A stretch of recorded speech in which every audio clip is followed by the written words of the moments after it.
ജില്ലയിലെ അതിപുരാതനമായ ക്ഷേത്രങ്ങളിലൊന്നാണ് ചാക്കയിൽ പാർവതി പുത്തനാറിന്റെ തീരത്ത് സ്ഥിതി ചെയ്യുന്ന കരിക്കകം ചാമുണ്ഡി ദേവി ക്ഷേത്രം. തേടിയെത്തുന്ന ഭക്തരുടെ ദോഷങ്ങൾ നീക്കി അഷ്ടൈശ്വര്യങ്ങൾ പ്രദാനം ചെയ്യുന്ന ദേവിയാണ് ഇതെന്നാണ് വിശ്വാസം. ഏകദേശം 600 വർഷത്തിലധികം പഴക്കമുള്ള ഈ ക്ഷേത്രം തിരുവനന്തപുരത്തെ പ്രധാന തീർത്ഥാടന ലക്ഷ്യസ്ഥാനം കൂടിയാണ്. തിരുവനന്തപുരം പത്മനാഭസ്വാമി ക്ഷേത്രത്തിൽ നിന്നും വെറും 5 കിലോമീറ്റർ മാറിയാണ് കരിക്കകം ക്ഷേത്രമുള്ളത്. പണ്ട് രാജഭരണകാലത്ത് രാജാവിന്റെ നീതി നിർവഹണ ക്ഷേത്രമായി അറിയപ്പെട്ടിരുന്ന ഈ ക്ഷേത്രം പരീക്ഷണ ക്ഷേത്രമെന്നും വിശേഷിക്കപ്പെടുന്നു.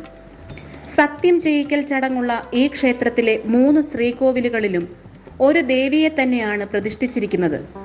ഒരു ദേവീ സങ്കല്പത്തെ 3 ഭാവങ്ങളിൽ ആരാധിക്കുന്ന കേരളത്തിലെ ഏക ക്ഷേത്രം കൂടിയാണിത്.